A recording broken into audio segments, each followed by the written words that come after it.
What's up, everybody? It's your boy Christian Allen Ray, aka Christian Universe, and I'm just gonna do a quick little thoughts on slash review of the Migos Culture 2 album. Now I know I'm a little late. It's been about what, week and a half, almost 2 weeks since this album dropped, but I just started listening to it about 2 days ago, and I just really got ingrained in it today, so I'm ready to share my thoughts on the album. Now, for those of y'all that don't know, Culture 2 is the sequel to the smash hit Culture album, and as we all know, 2017 was really the Migos years. The year before Kendrick came out with Damn, Migos was the hot thing after Culture dropped. I mean, Culture was just a phenomenon by itself and an absolute critical acclaim darling. So Culture 2, there was a lot of hype around this album. Now, we all kind of wanted to see if it would live up to the success of Culture One, and would it be another hit for the Migos? Now, do I think it lived up to that hype, and was it another hit? Nah. Do I think this was a complete miss, a complete whiff? Did they drop the ball on this album? No, it's just an okay average album. Now, the main reason why I think this album is just okay is two major reasons. Number one, the album is too damn redundant. The Migos really stuck to their formula, which was trap beat, Quavo on the hook, Takeoff and Offset drop some bars. And that's a cool little formula, but it's just like we got that throughout the entire 2017. This album just kept doing what they've already done great. And it's just, but they didn't add any new flair, new flavor to what they've done. And just me personally, when I listen to my albums, I like to see progression. There isn't too much progression on this album. And not to say that this album is a bad album. I really think this album is like a 6 out of 10. It's just an average album. And another thing that really kept this album down from being great is the goddamn track list. There are 24 tracks on this album. 24. Let me tell y'all something right goddamn now. A trap album does not need 24 tracks. I'm gonna repeat it again. A trap album does not need 24 tracks. Just no. That's just not a recipe for success in my eyes on a Migos album. Like Culture 2, I forget how many tracks it had, but I know it wasn't that long. I think it had like what, 14 to 16 tracks. That's all you need on a Migos album. You don't need 24. And the problem with this album is, out of those 24 tracks, there are only like 10 to maybe 11 tracks that really stand out. The rest are just too formulaic. They're too, we've already seen this, done this, and it's just like, it didn't help that the Migos have been so prevalent throughout 2017. They've been in everyone's songs. They've made what, like 3, 4 compilation albums. They had the Jack Hunt Show with Quavo and Travis Scott. You had the Quality Control album, which was 20 plus tracks. You had Offset Metro Boomin. Like, we had a heavy dose of the Migos in 2017, and then to start off 2018 with another heavy dose of 24 tracks, we didn't need that.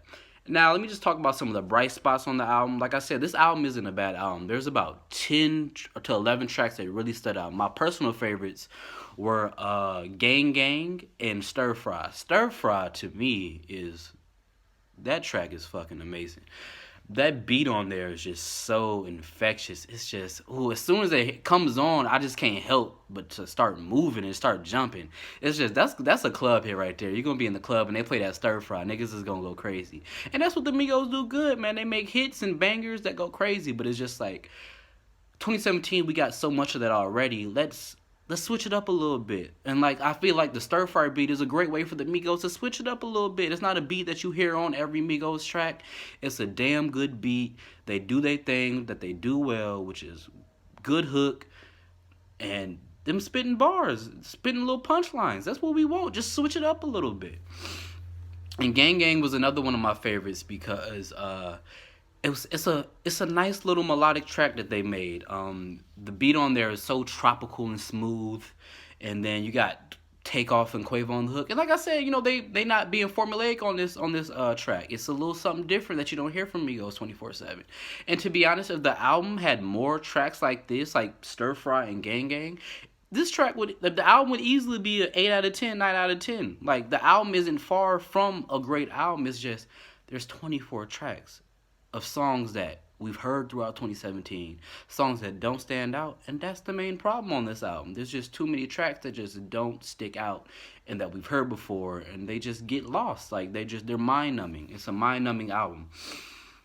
And when you get, like I said, when you get tracks like Stir Fry and Gang Gang, they pop out. And you're just like, ooh, this is why Migos is great.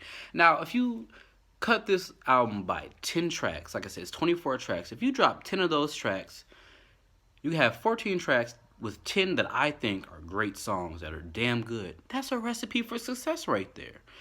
10 out of 14, that's a damn good hit. And if you drop two of those 14 songs and maybe replace two more that are a little more experimental, a little more adventurous, you got a great album. An easy 9 out of 10, another smash hit. That's where I think the Migos dropped the ball. It's just too many tracks that aren't special, and it's just too formulaic. I really hope that they take a break for a little bit. I know they're not going to, because if you follow music and you follow these new trends, especially in trap music, these niggas is just dropping albums left and right. I mean, I get it. Why not? You drop an album, which is that you say is an album. It's really a mixtape. You put it on Spotify, Apple Music, get some stream sales, get some numbers, more material to go on tour with. It makes sense. More money. I get it. But it really does hurt the art form of the album. Like, I'm an album listener, and I just like my albums to be progressive than the last and to have tracks that stand out. Like, why is this album special? This album Culture 2 didn't show that, and the reason they didn't show that is because of the 24 tracks, and then out of those 24, there's 14 to 15 that are just not special at all. They're just tracks that we've heard before, and that's really the only problem. That's the main problem with this album that makes it just an average album that's 6 out of 10. So my advice to the Migos, or I hope to see from the Migos, I hope that they start on their solo projects and just kind of disband a little bit and then come back together over the next 2 years with maybe a Culture 3 or just another Migos album that's really progressive and something that just how it's clamoring for more, because 2017 we got so much Migos, and then to just enter 2018 with the album that just that's a chore to listen to and it's not too special. It's just I just don't think that's a recipe for success, nor do I think that's something these upcoming artists should follow. Like, yo, to my trap niggas, especially from Minnesota, who want to be trap niggas, don't make no damn 24 track album. Please, please, please. That's just my quick thoughts on the Culture 2 album.